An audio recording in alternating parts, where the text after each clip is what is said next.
प्यारे विद्यार्थियों, राम राम। मैं हूं पीके वैद। स्वागत करता हूं आपके अपने यूट्यूब चैनल पे। अग्नियों में किस अग्नि को प्रधान अग्नि माना गया है? तो इसमें दिया है भूत अग्नि, धात्विक अग्नि, जठराग्नि, उपयुक्त कोई नहीं। तो कौन सा होगा? 36 का सी होगा, जठराग्नि।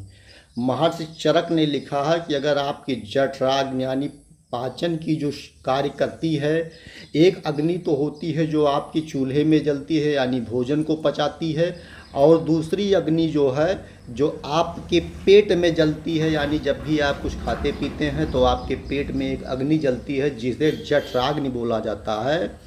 इस जठराग्नि का अगर आपकी शरीर में मंद हो गई है, जठराग्नि आपकी जो है कमज़ोर हो गई है, तो आपको नाना प्रकार की व्याधियां घेर लेती हैं और आप बीमार हो जाते हैं और आपके पेट में जो है सही से भोजन का पाचन नहीं होता है। और अगर भोजन का सही से पाचन नहीं होगा तो रस, रक्त, मांस, मेद, मज्जा, अस्थि और शुक्र का निर्माण नहीं होगा सही ढंग से, और आपका शरीर बीमारियों का घर हो जाएगा। तो इसीलिए सभी व्यक्तियों को ये प्रयत्न करना चाहिए कि अपने शरीर में जठराग्नि को कभी भी मंद नहीं होने देना चाहिए। और इसके लिए मैं आप लोगों को एक साधारण सा उपाय भी बता दे रहा हूँ। खाना खाने के आधे घंटे पहले आपको भरपेट, आधा पेट जो है सलाद में, जैसे गाजर है, ककड़ी है, खीरा है और जो है चुकंदर है, ये सारी चीज़ों को जो है एक प्लेट में जो है काट के और बैठ के आधा पेट सलाद खाना चाहिए। और आधा पेट सलाद खाने के बाद में आधा पेट आपको जो है चावल, दाल, रोटी, सब्जी जो आप भोजन करते हैं वो करना चाहिए। कभी भी आपको जो है मंदाग्नि यानी की समस्या नहीं होगी। आपकी जठराग्नि, जैसे आप सलाद खाते हैं तो आपकी जठराग्नि बहुत तीव्र हो जाएगी और आपको भोजन का पाचन बढ़िया होगा। प्रश्न नंबर 38 देख लेंगे। 38 में दिया है मन के भेद हैं। मन के भेद हैं, मन के भेद कितने हैं? 38 में बी दिया हुआ है यानी कि 2 होगा। मन के भेद कितने हैं? 2 होंगे। प्रश्न नंबर 39 देखेंगे। शुक्र में रसों की संख्या है 39। शुक्र में रसों की संख्या कितनी है? तो 5 6 1 4, 5 6 1 4 कितना होगा? आप लोग जान रहे हैं तो टिक कर दीजिए। 39 का बी विकल्प सही होगा, यानी 6 होते हैं। शुक्र में रसों की संख्या कितनी होती है? 6 होती है। प्रश्न नंबर 40 देखेंगे। पित्त का गुण होता है। पित्त का क्या गुण होता है? तो ये होगा स्नेह, उष्ण, तीक्ष्ण और द्रव, अम्ल, कटु, उपयुक्त सभी, उपयुक्त कोई नहीं। तो इसमें जो है आपका विकल्प सही हो जाएगा सी विकल्प, उपयुक्त सभी। ये आपका स्नेह भी होगा, उष्ण होगा, तीक्ष्ण होगा, द्रव है, अम्ल है और कटु है। पित्त के इतने गुण होते हैं। 6 प्रकार के गुण जो है पित्त में 6-7 प्रकार के पाए जाते हैं। तो इसमें आपका विकल्प उपयुक्त सभी सही हो जाएगा। 40 नंबर का आपका विकल्प सी सही होगा। नेक्स्ट प्रश्न देखेंगे। प्रश्न नंबर 41 देखेंगे। 41 नंबर में प्रश्न दिया हुआ है कि सोम आत्मक, स्निग्ध, मृदु आदि किसका गुण है? सोम आत्मक, स्निग्ध, मधु आदि किसका गुण है? शुक्र, कफ, ओज, मेद। 41 का सी सही होगा, ओज। ये सोमात्मक होगा, स्निग्ध और मृदु होगा, ओज होगा, इसे नोट करिए। प्रश्न नंबर 42 देखेंगे। रस संवाहन व स्वेद प्रवर्तन किसका कार्य है? रस संवाहन व स्वेद प्रवर्तन किसका कार्य है? प्राणवायु, व्यानवायु, उदान वायु, अपान वायु। कौन सा होगा बता दीजिए। 42 का विकल्प भी सही होगा, व्यान वायु। रस संवाहन व स्वेदन प्रवर्तन किसका कार्य है? व्यान वायु का। नोट करिए, इंपॉर्टेंट है। एक प्रश्न नंबर 43 देखेंगे। एक सामान्य व्यक्ति का सामान मोनोसाइट काउंट कितनी होती है? मोनोसाइट्स काउंट कितनी होती है? 1 से 2%, 2 से 10%, 0 से 5%, 20 से 30%। 43 का आपका बी विकल्प सही होगा, 20 से 2 से 10%। नोट कर लीजिए, इंपॉर्टेंट है आप लोगों का। प्रश्न नंबर 44 देख लेंगे। मूत्र में प्रतिदिन उत्सर्जन होने वाली फास्फेट की मात्रा कितनी है? आपके यूरिन में जो प्रतिदिन आप यूरिन को उत्सर्जित करते हैं उसमें जो फास्फेट की मात्रा होती है कितनी होती है? बता दीजिए अगर आप लोग जानते हैं तो, और नहीं जानते हैं तो जान लीजिए। नहीं जानेंगे तो परीक्षा में आएगा तो क्या करेंगे, बैठे रहेंगे मुँह बा के। इसलिए आप लोग 44 का विकल्प जानिए और इसमें जो है 44 में आपका विकल्प कौन सा सही होगा, बी विकल्प सही होगा, यानी 4 से 8 ग्राम कितना होगा, 4 से 8 ग्राम की मात्रा में ये आपकी संख्या में पाया जाता है। प्रश्न नंबर 45 देखेंगे, गर्भावस्था में सर्वप्रथम किस सारभूत द्रव्य की उत्पत्ति होती है। गर्भावस्था में सर्वप्रथम किस सारभूत द्रव्य की उत्पत्ति होती है। 45 का कौन सा विकल्प सही होगा, ये होगा ओज। ओज की जो है उत्पत्ति गर्भावस्था में ही होती है, नोट करिए। प्रश्न नंबर 46 देखिए, बहुत महत्वपूर्ण है। मन, अहंकार व बुद्धि को कहा जाता है। मन, अहंकार व बुद्धि को कहा जाता है। अहंकार, बाह्य इंद्रिय, प्रकृति, अंतरेंद्रिय कौन सा होगा। 46 का जो है डी विकल्प सही होगा, अंतरेंद्रिय जो है कहा जाता है, नोट कर लीजिए। प्रश्न नंबर 47 देखेंगे, स्वेद व अम्ब व स्त्रोत में कौन सा दोष अवस्थित है, कौन सा होगा। व्यान वायु, भाजक पित्त, समान वायु, उदान वायु कौन सा होगा। 47 का सी विकल्प सही होगा, समान वायु। क्या होगा, समान वायु, इसे नोट कर लीजिए। प्रश्न नंबर 48 देखेंगे, हत्थ पीड़ा, कंप, शून्यता, तृष्णा किस धातु के क्षय के लक्षण है। रस क्षय, रक्त क्षय, मांस क्षय, शुक्र क्षय। 48 का ये विकल्प सही होगा, रस क्षय। रस का क्षय होने लगेगा तो ये धातुएं आपके शरीर में ये लक्षण आपको देखने को मिलेंगे। प्रश्न नंबर 49 देखेंगे, सर्वांग नेत्र गौरवम किसका लक्षण है। सर्वांग नेत्र गौरवम किसका लक्षण है। कफ क्षय, कफ वृद्धि, मज्जा क्षय, मज्जा वृद्धि। 49 का आपका विकल्प सही होगा, डी यानी मज्जा वृद्धि होगी। क्या है, रूशांता, आधा आम, शेर, श्लेष्मा, शून्यता किसका लक्षण है, बता दीजिए। 50 नंबर प्रश्न का कौन सा विकल्प सही होगा, डी विकल्प सही होगा, कफ क्षय का होगा ये लक्षण जो है, नोट कर लीजिए। मुख, शोथ व पांडुता किसका लक्षण है। मुख पे जो शोथ आ जाता है, पांडुता आ जाती है, तो उसमें कौन सा लक्षण दिखता है आप लोग बता दीजिए।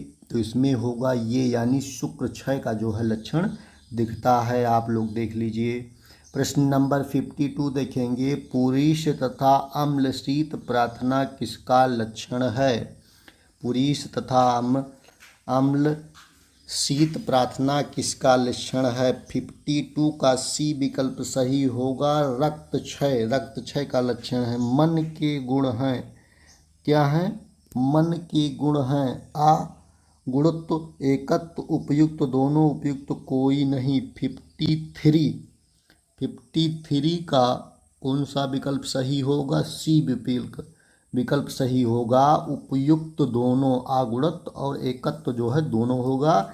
ये BHU 2004 में पूछा गया कि मन की गुण हैं आगुणत्व और एकत्व, नोट कर लीजिए। प्रश्न नंबर 54 इंसुलिन है। इंसुलिन क्या है, अमीनो एसिड, स्टेरॉइड, पॉलीपेप्टाइड और फैटी एसिड। क्या होगा, 54 का सी सही होगा, पॉलीपेप्टाइड। क्या होगा, पॉलीपेप्टाइड, नोट कर लीजिए।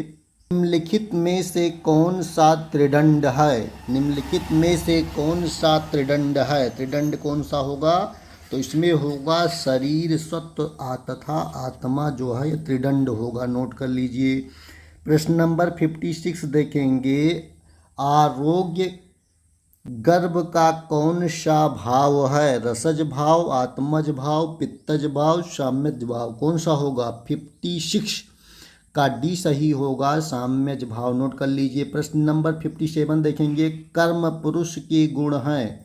कर्म पुरुष के गुण हैं, इसमें कौन सा विकल्प सही होगा, नोट करिए आप लोग फटाफट। 57 का बी विकल्प सही होगा, यानी प्राण, अपान, उन्मेष, निमेष, बुद्धि, मन, संकल्प क्या होगा, यही होगा आपका जो है सही होगा। नोट कर लीजिए बी विकल्प। प्रश्न नंबर 58 देखेंगे। प्रश्न नंबर 58 में दिया है कि गर्भ में चक्षु व रूप की उत्पत्ति किस महाभूत से होती है। 58 का बी होगा तेज से होती है। नोट कर लीजिए।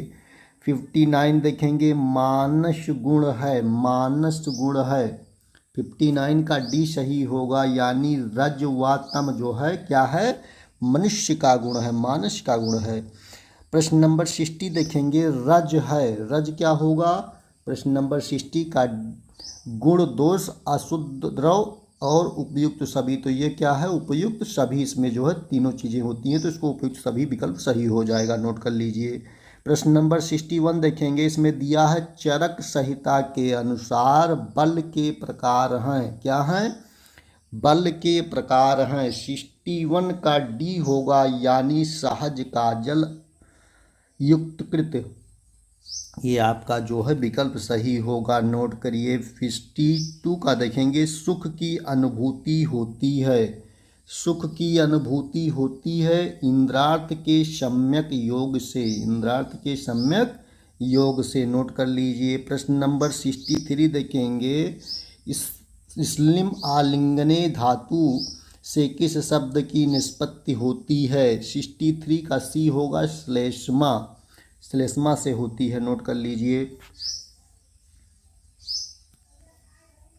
प्रश्न नंबर 64 देखेंगे। 64 में दिया हुआ है कि समान वायु की विकृति से कौन से रोग होते हैं। 64 का डी विकल्प सही होगा, उपयुक्त सभी, यानी अतिसार भी होगा, गुल्म भी होगा, मंदाकिनी भी होगी। इसे नोट कर लीजिए भैया, इम्पोर्टेंट।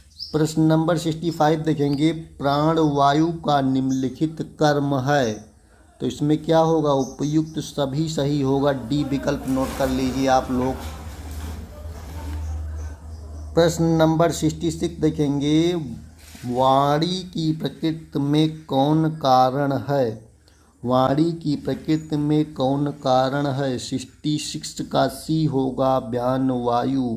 नोट कर लीजिए। 67 कोष्ठ के कितने भेद हैं, कोष्ठ के कितने भेद हैं।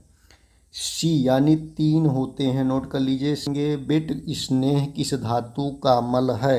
68 का डी होगा मज्जा धातु। नोट करिए।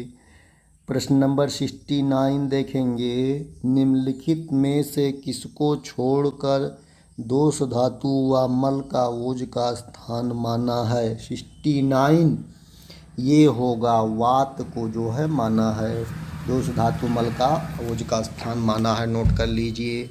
प्रश्न नंबर 70 देखेंगे प्राण या तनु में कौन सा श्रेष्ठ है, बता दीजिए। 70 का कौन सा विकल्प सही होगा, डी विकल्प सही होगा, यानी ओज होगा। क्या होगा, ओज होगा। नोट कर लीजिए, महत्वपूर्ण है।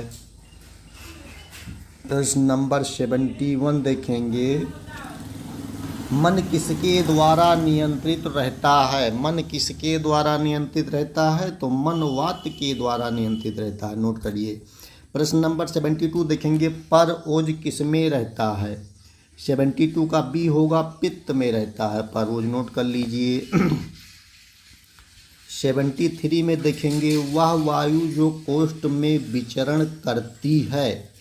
73 का डी होगा समान वायु जो कोष्ठ में विचरण करती है। 74 देखेंगे वह वायु जो संपूर्ण शरीरगत होती है। 74 का सी होगा व्यान वायु।